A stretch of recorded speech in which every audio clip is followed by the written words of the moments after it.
Hello everyone, thanks for tuning in. I'm Sarjal 18.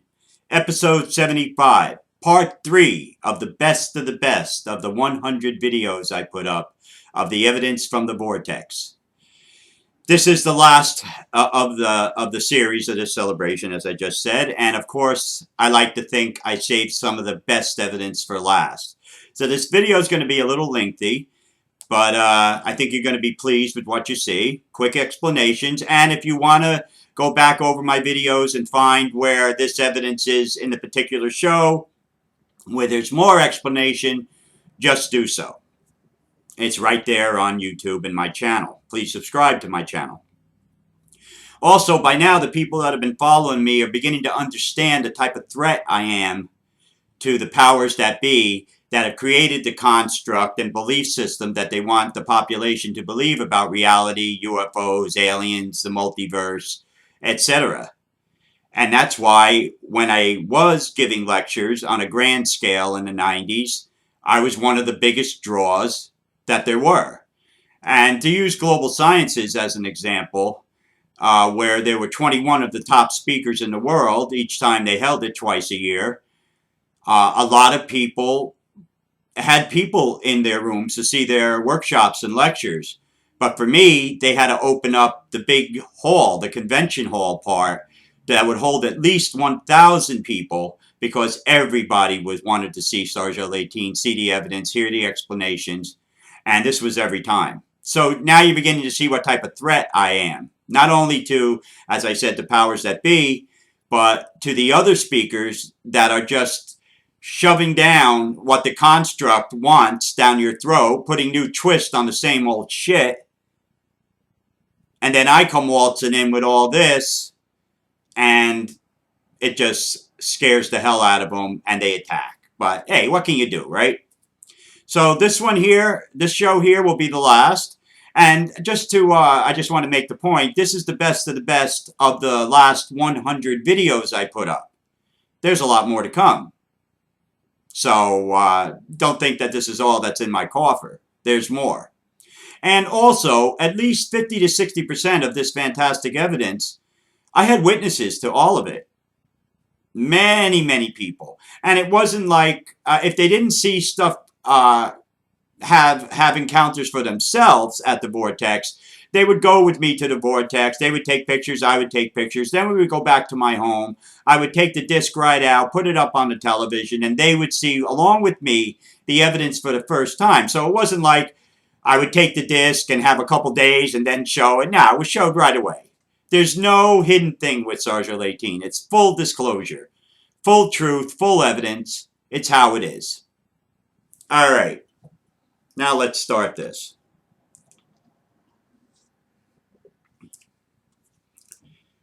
This first picture is accredited to Tommy Hawksblood. Here, with regular film, he took a picture of over the river at the vortex, about 100 yards down from where contact happened. And what do you see? You see an orb, football orb, which Tommy is known for shooting.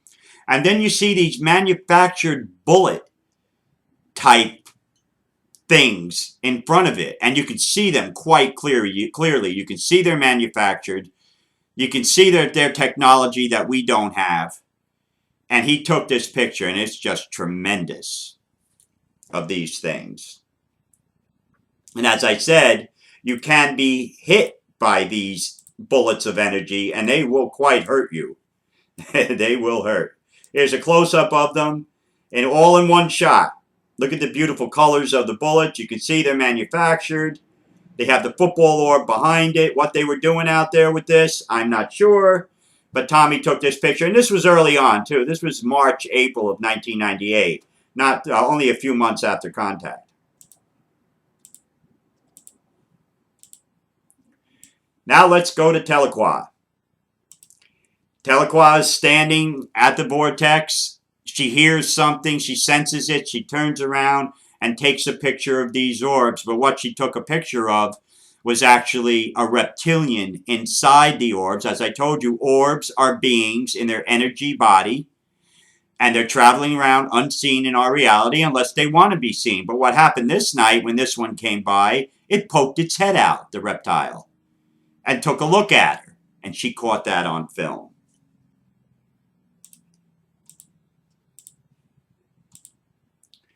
Here is a close-up that's untouched.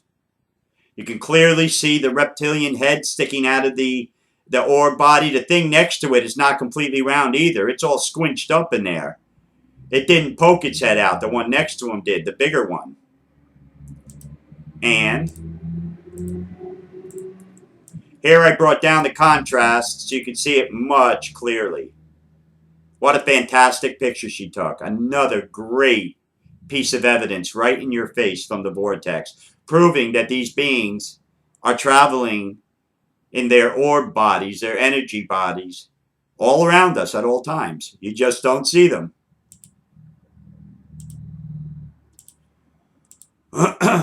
Let's go to me and my best ghost picture. As I have said, this picture right here is of the lady, the ghost woman from the vortex. Many people have seen her in Haskell and Wanaque back in the woods of the vortex, and she has scared many, many people. One night I'm back there by myself, and she comes up and she's ringing this big blue bell and she's screaming, and she's got green skin and red eyes, and oh, that's what we used to call her. We used to call her Tina Turner because of the way her hair is and the way she looks, that she looked like Tina Turner. And she comes up to me and she comes at me with this, and I turn around and bam, get the picture.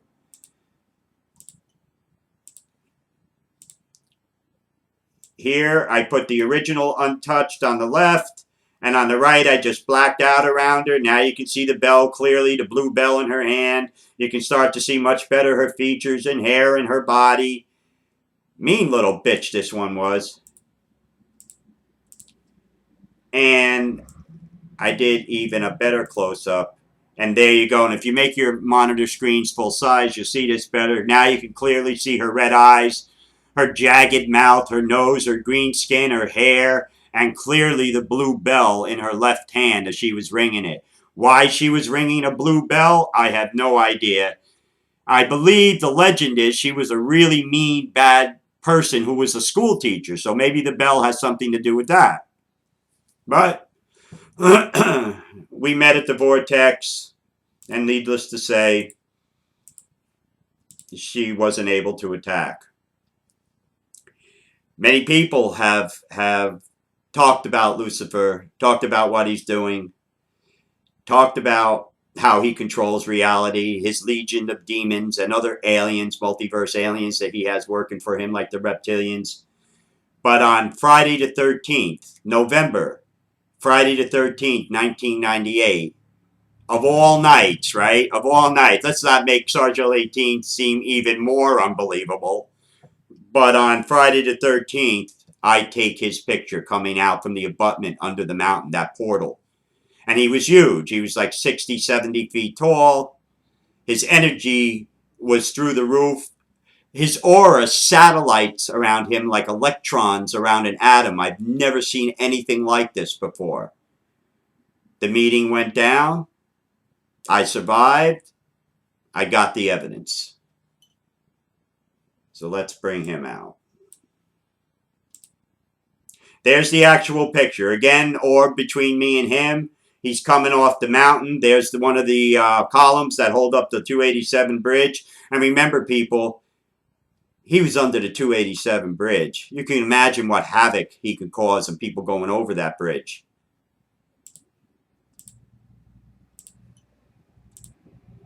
Now, here I inverted the picture so you could see him better. He's right there in front of that column. I always do things like this so people can see better if they can't make it out or make out the features.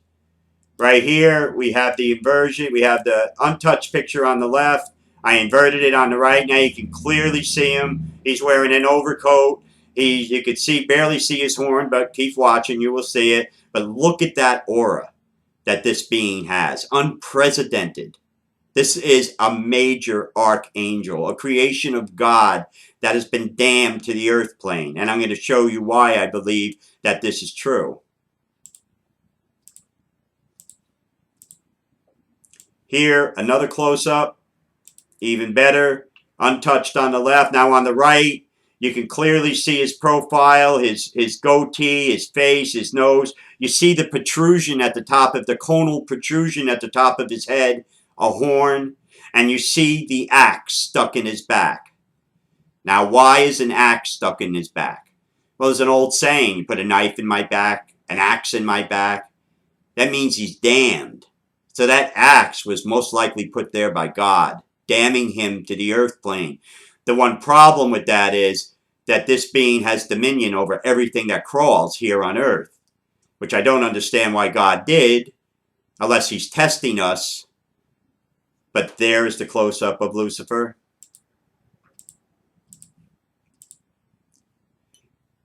Here, you can see it even better now. I blacked it out. Original on the left, blacked it out even more. You see his aura, you see his coat, you see the axe in his back. This is at the Vortex in Wanaque. This is the type of stuff. And people wonder why I tell them not to go there, especially without me. You come upon him, he's going to eat you for breakfast. He's not even going to eat you for breakfast. He'll probably just kill you and wear you around his neck or something for a millennial or two. In agony. I mean, you don't want to mess with Lucifer. Not the average individual, anyway. The next day I went up to that abutment, and there was his print. He left his print in the soft dirt. There it is. 3 toes. It was about 9 inches long and about 7 or 8 inches wide. He was looking down before he went off in his energy form. He was watching. And here, so you can see the print better. I blacked it out on the right. Now you can compare it to the original picture. There's the print of Lucifer. And of course, as the most cunning witch or alchemist that I am, I took the dirt for the print because that is the energy of Lucifer. It can be used against him. It can be used a number of ways, and it can be used for good as well as evil. It does not have to be used for just evil. That's a big mistake in the world of metaphysics, too. And this last picture of him, in 1909, the Jersey Devil, what somebody believes was the Jersey Devil, was seen by an individual, and a police sketch artist did a sketch of what this person saw. Now, if you look, you see Lucifer on the left, and with the suit and all that, except this has wings. But you see the goatee, the suit, and all very close. I think what this person saw was not the Jersey Devil. What he saw was Lucifer. And Lucifer could be wherever he wants, whenever he wants. He's omnipresent.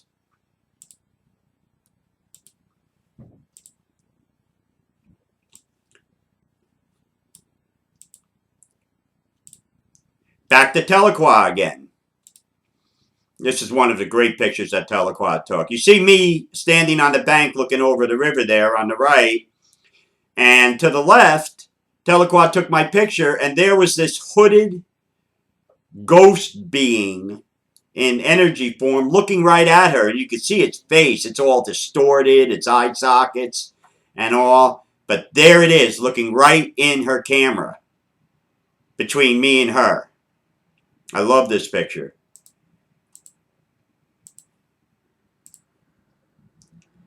Here, the original on the left, and what I've done was, of course, I blacked everything else out, and now you can see it much more clearly. An alien being of the multiverse at the Vortex. Again, Tahlequah took this picture. Again, let's just review the light beings. Here, one night, as I said, I was walking up to the bridge, going to the Vortex, and I felt something to the left, and I turned and took a picture down in the embankment, and there was this light being. And the thing is, about this that's so amazing. I believe this was on January 26, 1999, was that in the moment that the light of the flash hit it, which is traveling at what, 282,000 miles a second, this thing was able to move that much in the moment that that light hit it and passed it, thus challenging Einstein's theory of light. And I just think this was a fantastic picture.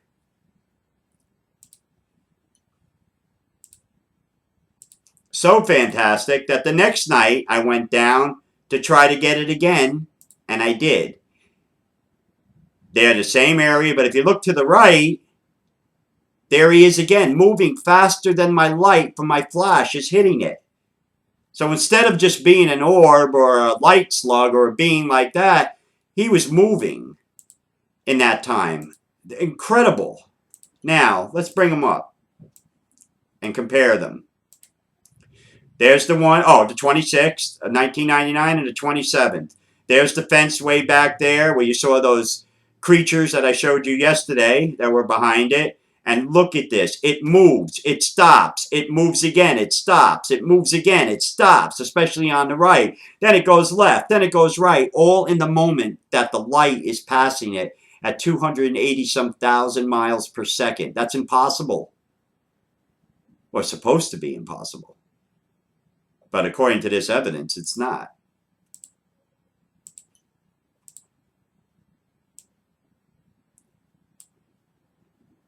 Tahlequah again.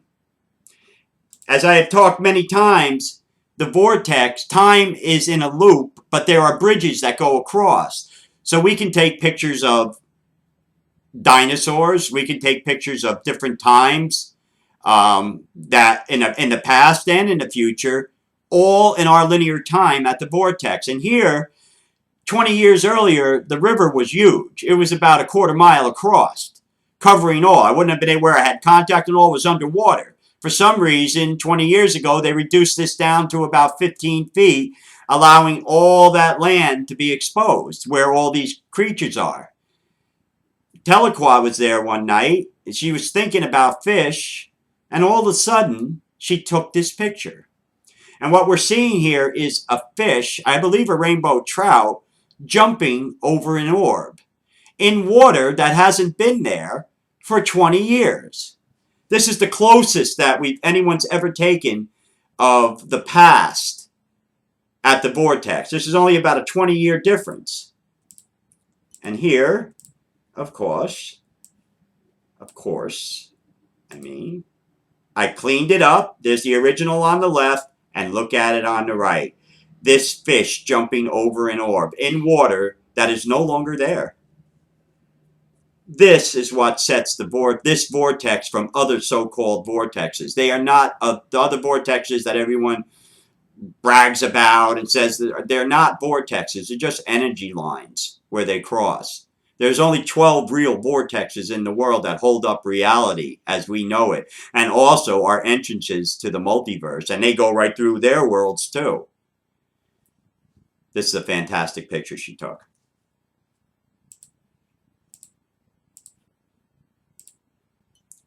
Now, I did not take this picture. As you know, the orb ships from the 1960s UFO flapped until now have been seen by many people over the Wanaque Reservoir, the Monksville Dam, the Wanaque Dam, back at the vortex. But myself, Tommy, other people I was with, they're just too damn fast. You can't get your camera set in time to get them. But this gentleman that took this picture only a month ago was up on an abutment overlooking the Wanaque Reservoir in the valley behind where the giant water facility buildings are, where there's another entrance to the base underneath. And these orbs would then go in. They only appear about 1,000 feet above the ground. They're invisible until they have to be visible to go into the ground for some reason. And Tommy Hawksblood and myself have seen this many, many, many times. It's just too damn fast to get it. But this guy, something happened. They weren't able to go into the ground. This guy took a picture. He didn't realize what he was taking and caught 3 of them. And whatever happened, they were visible, they're green, and they're above where they can enter into the base above the water property of the reservoir, and he got him. And here it is. This is the picture. Now, if you look to the right, you will see the 3 orbs. This is fantastic. I am just so happy about this picture. This is just, it's something that I don't have, yet he did. He got them. And here is a close-up. Here's just that one. Yeah, there they are. There's 2 to the left and 1 in the front. They're trying to get into the base, but something happened. Something malfunctioned. And they stayed visible for a bit, and he caught the picture. And there they are. It just, oh, I just love this. Validity. Not just to me, but for all the people that have seen them and made claims, the newspaper clippings. They've gone to people. They've come to me and said they've seen them. Now we actually have a picture of them. And here what I did was I optimized it so you could see them. You can see their green lights. They're emanating their own light, folks. It's not reflection. They are emanating a green light. There. Here I inverted it so you can see them. You see the way they come out? They're darker now because they're emanating their own light when you invert the picture.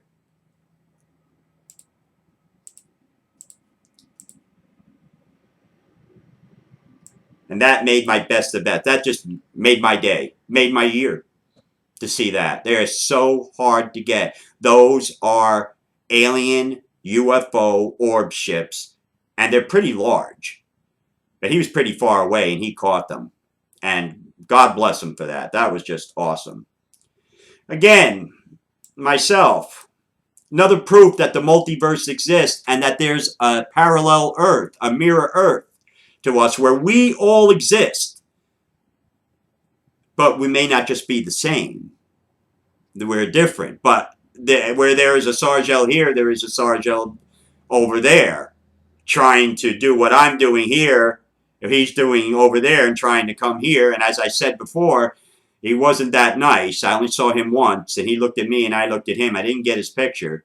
But Tommy Hawksblood one night was doing his prayers at the Vortex, and this was only about March or April after contact. It was a short time afterwards, and he was doing, you could see the field communicator that we had there, and he was kneeling down and he was doing his prayers, and that's incense. That's not breath. That's incense around him. And something told me to take the picture, and I did. And when we got home, this is the picture I took. Now, you see the communicator, you see Tommy's incense. That thing to the top right that's lit, there's nothing there. I don't know what that is. There was nothing to the top right of my camera but air, space, and world. So I don't know what that is. But if you look very closely at Tommy, in the mist that the incense lit him up, you see a being looking right back at him. Look closely.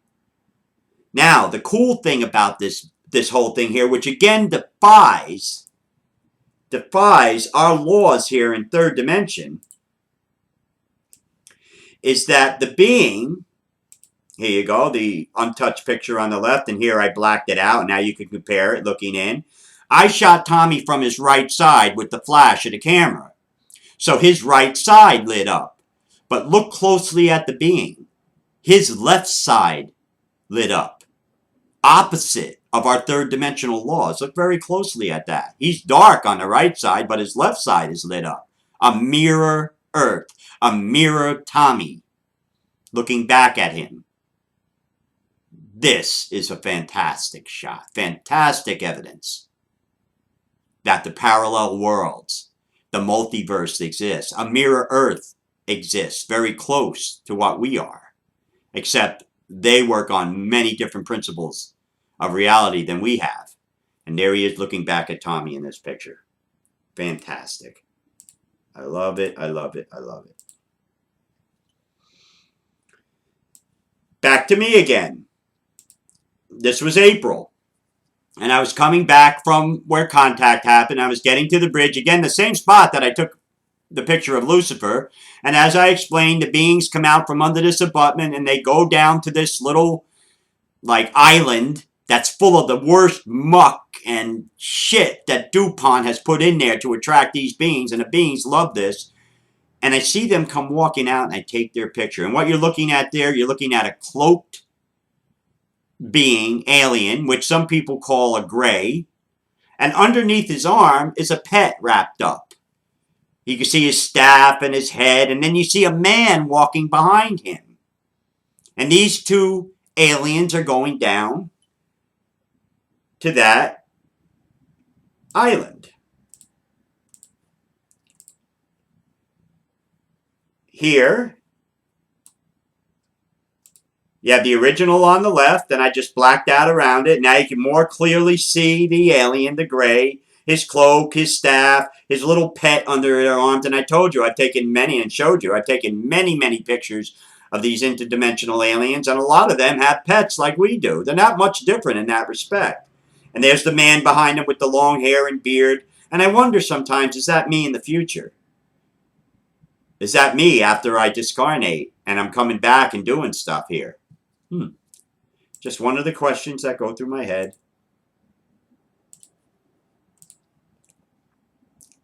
Now, the light rods of the vortex. These things are moving fast. And as their energy and their speed changes, their color's changing. And one night I was on my way going towards the vortex. You can see the entrance into the pathway through the broken fence. And I took this picture and got it cold. Two of them. And there they are to the top left. Remember, there's nothing reflecting. This is woods. There's nothing reflecting in the trees or light or the leaves, which is very important in taking these pictures. You don't want any reflective surface anywhere. But there they are traveling right across the path. You can see the S18 on the rock, my symbol, which I have all over the vortex, keeping things at bay. And there is that shot. And this is just a beautiful shot.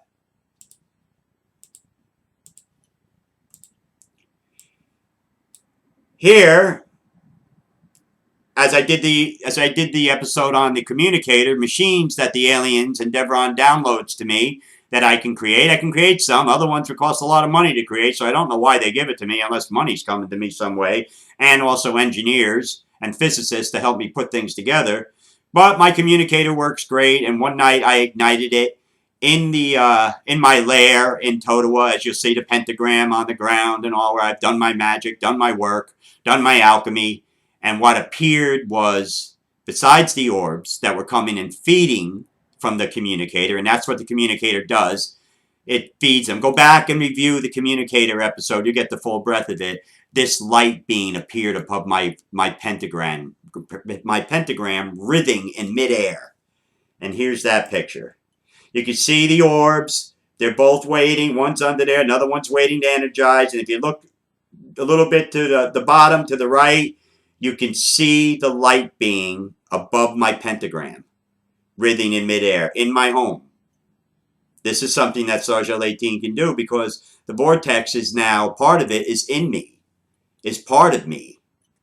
So I can produce it at any time, anywhere in the world, which would be great for a television show, because I could show you actual evidence right there live that would blow you away. Let's hope the networks catch up to that.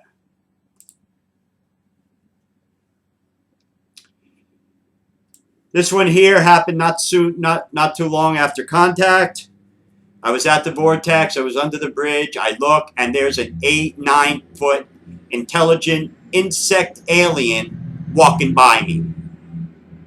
I turned around. I took its picture. I wasn't ready yet. This is way before a lot of the encounters that I had and conversations that I had with these multiverse beings. And there it was. So I snapped its picture.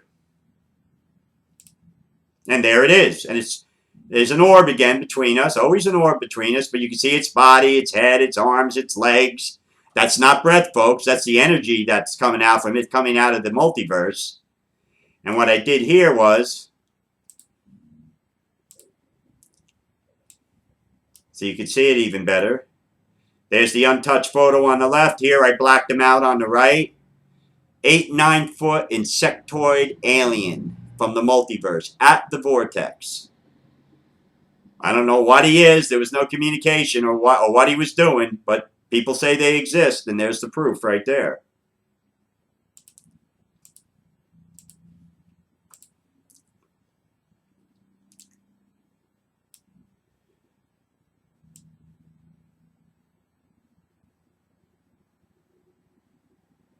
Okay. One of my best pictures, obviously. Let me just... Here one night, Telequa and myself were at the vortex. She was about 100 yards away from me by the river. I went walking up to right about where contact happened. I turn around, and there is a 150 million year old dinosaur in its own environment, swimming in the ocean, right in front of me, and it turns and it looks right at me. Now, I realized at that point that New Jersey, because here in Pennsylvania are all the fern fossils are, this was the shore. Jersey was still underwater 100 million years ago. This thing was in its own environment.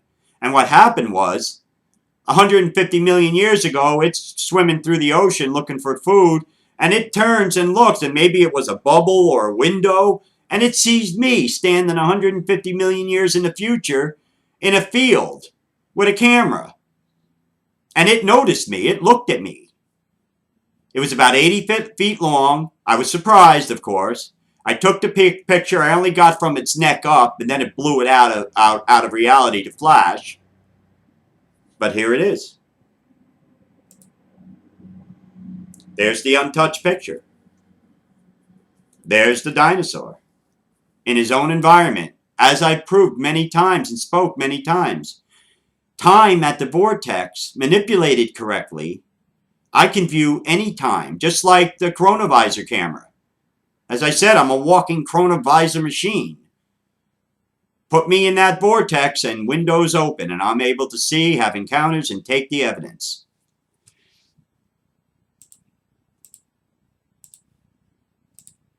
And here, I have the untouched photo on the left, and I just cleaned them up a little bit. Look at the detail. Look how great this shot is.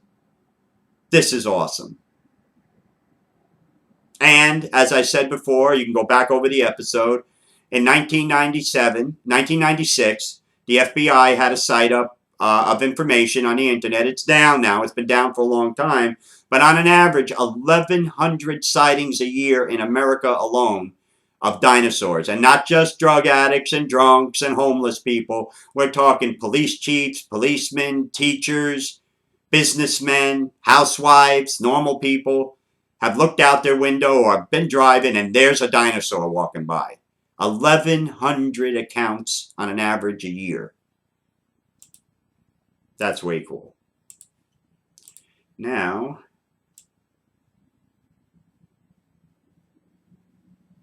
just let me... All right. Now, to finish this up, Social 18, at Social 18, I make many statements. I back it up with a lot of evidence. A lot of these statements people don't believe because they're only used to what they've been listening to. A famous person a long time ago said something, and it stuck with me. If you hear a lie enough, you begin to believe it. And that's what happened. That's what's happened to the paranormal UFO field in general. It's all lies. There are true accounts out there that people have occasionally, yes. But what you're watching on television, reading in major books, looking at these lecturers who are just rehashing the same old shit with another angle, they'll throw a different word in, come up with a different piece of paper that says it. That's all shit. That's all bullshit. That's what they want you to know. And I have met many people when I was on the circuit here in America doing lectures in the 90s that had made claims of men in black and being threatened by the government. Every single person, and a lot of these people are very famous. You've seen them on television, you read their books. And every single one of these people I asked, do you have any evidence to support this? And not one had any evidence. Oh, excuse me. Oh, believe me. Believe me. Well, I can believe you to a certain amount. But I'm all about evidence, guys.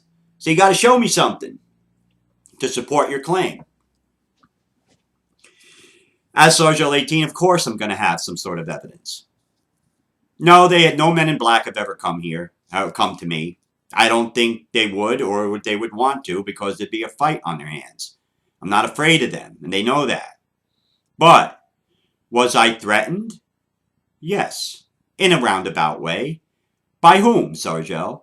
By NASA Goddard themselves out of Maryland.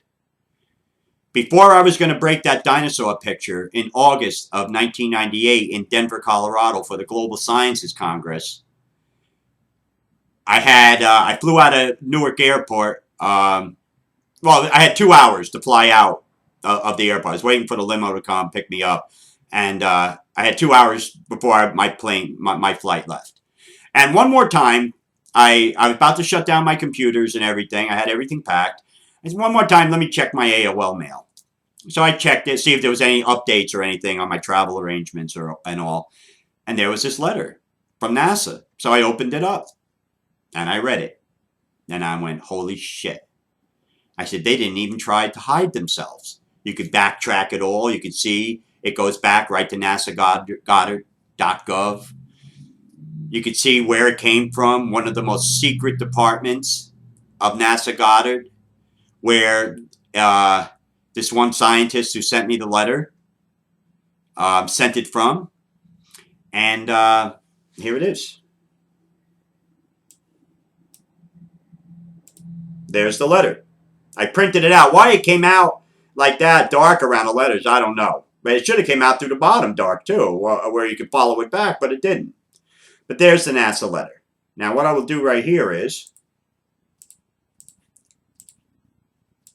bring it up. It's from Dr. Michael Shaw, code 690, which is one of the most secret and hard to get into departments in that building in NASA. And he sent this right out. Laboratory for Extraterrestrial Physics, no less, huh? Interesting. We wish to tell you in the strictest confidence that you are on the verge of something larger that you can handle. Much larger, in fact, than you could have ever imagined. My message to you is only to be careful. We have been watching you for quite some time. Do not be alarmed. We mean you no harm. We are contacting you now merely to ask that you go no further. The events of the next 2 years will forever change the face of humankind, yet they are not yours to question or alter. Please stop now for your own safety. I thought they weren't threatening me. Look forward to what is coming, Mr. Williams. May God be with you, your friend Matthew, and it's Dr. Matthew Shaw. This tells me 2 things. In 2 years from here, 2 years and a couple months, what happened was 9/11. This is what I believed that this year, and I predicted that the February before on national radio, the events of September 2001 that would forever change the world and create a very long war, a war that we're still in right now. We had the longest war ever that we've ever been in the United States. But he sends me this letter, and as I said, he doesn't even try to hide himself. And that's what it is about Sargel 18. And a lot of people look at this and they go, oh, come on, they're not going to do that. They're not going to send a letter like that. Well, they did to me. And I brought that letter with me. I printed it out real quick, and I brought it to Global, and I showed in my lecture. I showed it to protect myself. Once it becomes public, it becomes public. Here, there's the header. There's the date. Imperial GSK at NASA.gov, Matthew Shore, to Sargel18.com. Look at that. And for you people out there that know how to pick things apart from the internet and do all this, there's the follow-up. There's the headers going right back to NASA. They did not even try to hide themselves. They sent this on AOL. He sent this on AOL to me.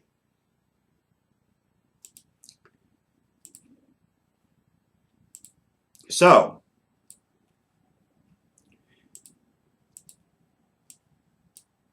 this is the end of our 100 video celebration. 3 parts, part 3.